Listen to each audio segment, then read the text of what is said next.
Hey, hey, hi guys. Welcome to yet another episode. Thank you for tuning in. There's been so much resistance in recording this video, and I just, yeah, thank you for watching. Thank you for tuning in. Today we're diving into something really deep and powerful, and maybe that's why there's been so much resistance. We're going to talk about the spirit that attacks families. And so we often talk about individual purpose, like my destiny, my calling, my assignment, my gifting, my anointing. But biblically, God operates in terms of families, in terms of tribes, in terms of generations. So God has always been big on families and generations. We see that in the Old Testament, God identifying himself as the God of Abraham, Isaac, and Jacob. And the enemy targets families so much because now, when a family is broken, the generational assignment of that family or the individuals in that family is scattered.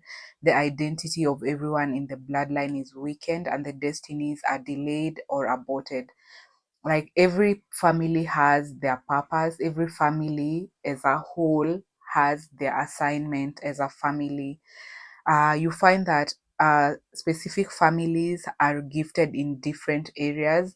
You might find businessmen in that family, you might find leaders in that family, you might find kingship in that family. And so individual purpose is usually linked to the family, because families carry an assignment or a calling as a family. And that is why the enemy targets families so much, because when a family is broken, now the purpose or the assignment in that family is scattered, and everyone else in that family, their identities is altered, everything. Yeah. And yeah, so let's dive in. I'm sure you are all familiar with the term Amalekites. They were a tribe in the Old Testament that were enemies of the Israelites. But spiritually, they were not just a historical tribe, they were a spiritual pattern, the spirit that attacks families and generations. So, just like how Babylon represents a corrupt worldly system, Amalek or the Amalekites represent a spiritual pattern, a strategy that the enemy uses against families, against generations, against identities, against those who carry destiny. And it is a system that attacks and ambushes the weak, the weary, and the unguarded, and aims to cut off destiny before it matures. It aims for captivity, it aims for trauma, it aims for confusion, etc. And we're going to look at them as we go on. So in Genesis 36:12, we see the foundation or the origin of the Amalekites. They came from Esau's line, and it was a lineage that rejected covenant blessing. Esau or Esau sold his birthright to his brother Jacob. So what belonged to him, he took lightly and just sold it to his brother. And so Amalek's very foundation is hostility against anyone carrying God's promises. They were a tribe that rejected covenant blessing. So their target is usually to anyone carrying covenant blessing. And you can't really talk about an individual's covenant blessing without talking about family. And so yeah, so that is their foundation, that is their origin. They came from a line that rejected covenant blessings, so they usually go for those who carry covenant blessings. So the first appearance of the Amalekites as an enemy is in Exodus 17, right after Israel began their journey out of Egypt. So the timing is really important, because Israel at this point is tired. They have been traveling from place to place. They are going through a transition, and their identity is not really solid at that time. They were used to being slaves. Their identity was slaves or slavery. back in Egypt. So now God is transforming them to a nation, and so their identity is not solid. They are still learning who they are, and that was when the Amalekites attacked. And in Deuteronomy 25, God is revealing to us how the Amalekites attacked back then, the Israelites. And the Lord is reminding the Israelites how the Amalekites attacked them, what they did to them along the way when they came out of Egypt, when they were weary, when they were worn out. They met them on the journey and attacked all who were lagging behind. So lagging behind is a sign of weakness, is a sign of weakness.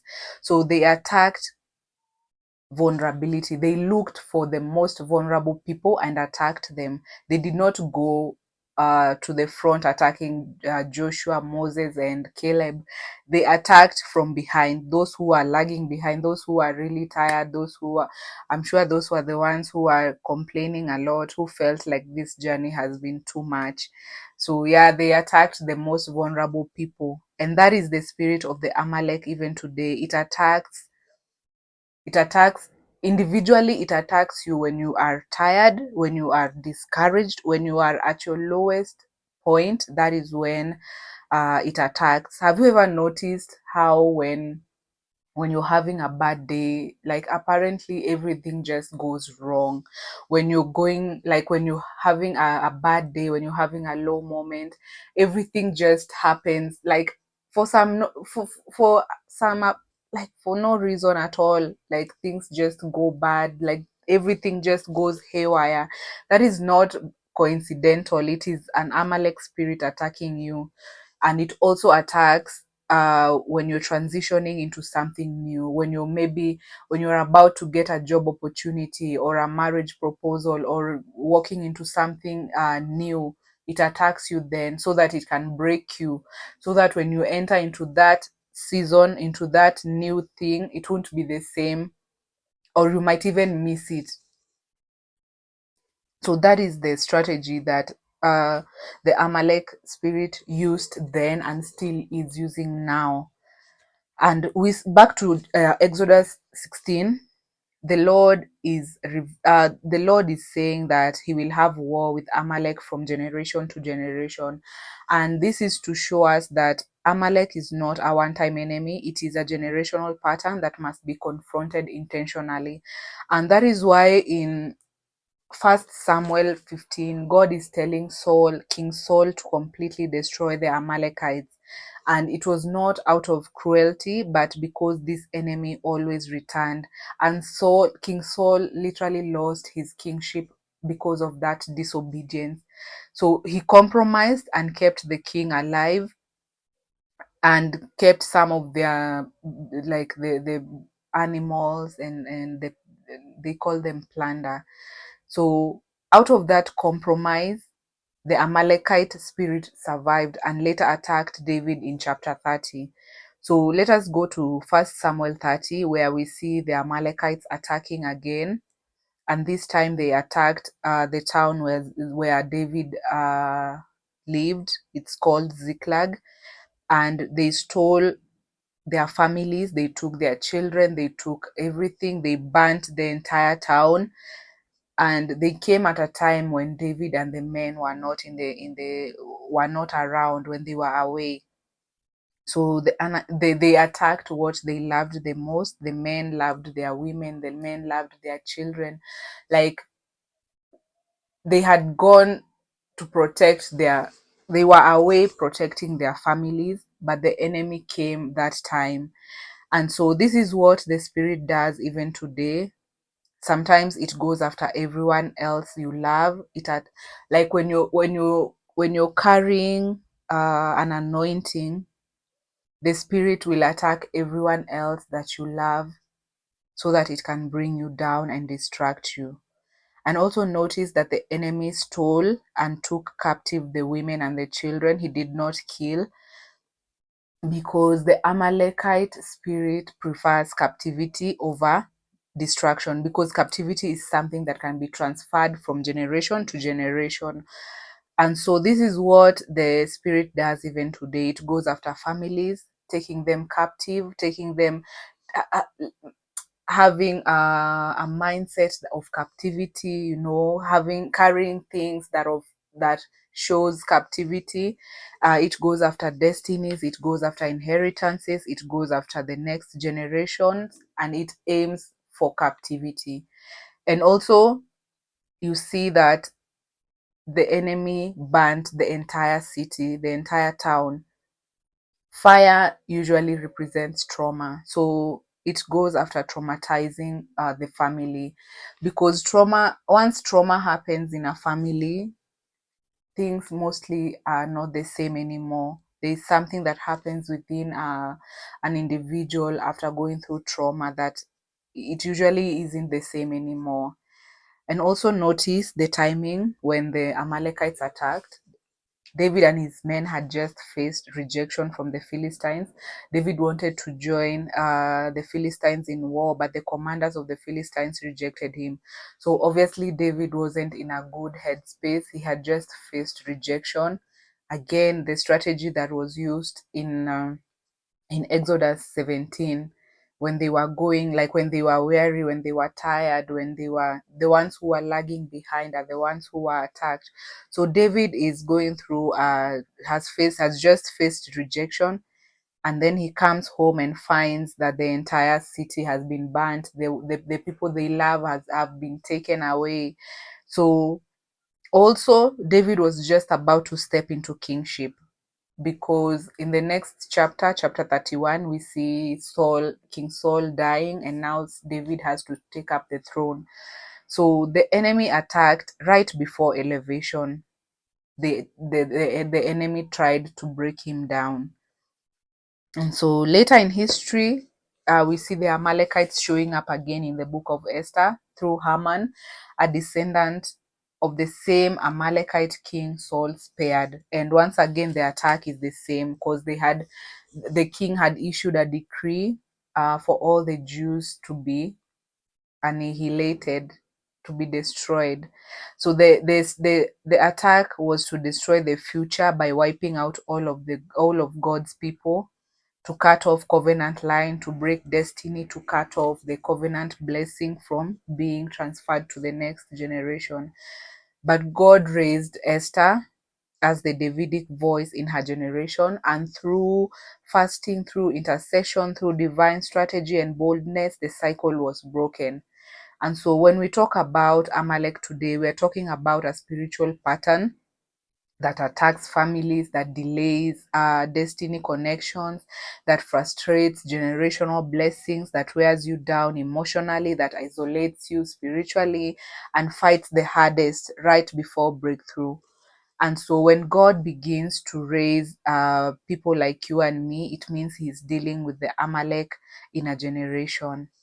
And so, like a quick recap of all these, we've looked at Exodus 17, when Israel was going through a transition, when their identity was not solid, when they did not who they were, they did not know who they really were. They had been slaves for so long, so now they are going through a transition into being a nation. So that was when the enemy attacked, and the strategy the enemy used was, he attacked the people who were lagging behind. He attacked the vulnerable people, the weak, the weary. There's that. We see God saying that he will have war with the Amalekites from generation to generation, revealing that the Amalek spirit is something generational if it is not dealt with intentionally. And so we go to 1 Samuel 30, where David is attacked when he has just faced rejection, when he's just about to step into kingship. That is when the enemy attacked to stop that covenant blessing, like to frustrate the blessing that was ahead. And so the call of the Davidic is simple, like the rise of the Davidic. It is to confront the patterns, it is to break the cycles, it is to recover what the enemy has stolen, and to secure inheritance for the next generation. And so if you've been facing or seeing unusual pressure around your family, relationships, around your marriage, around identity or your destiny, if you've been feeling weary, if you've been feeling isolated and attacked in hidden areas, if warfare has increased around transition, you're not imagining it. Like it is the same generational enemy David and Esther had to face, and it has to be dealt with intentionally. And just like David, you have been anointed to defeat it. Just like Esther, you have been elevated for such a time as this. And so, this is the time for us to arise, for a generation to arise. God is awakening warriors who will confront the Amalek in their bloodline and win.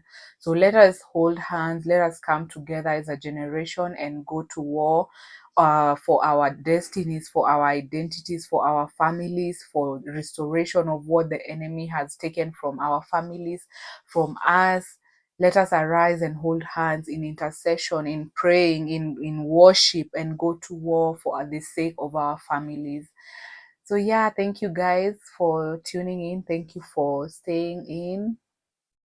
See you in the next episode. We'll be talking about how to identify, or how to know that you're being attacked, or how to know, how to identify the Amalek spirit. Thank you. Bye.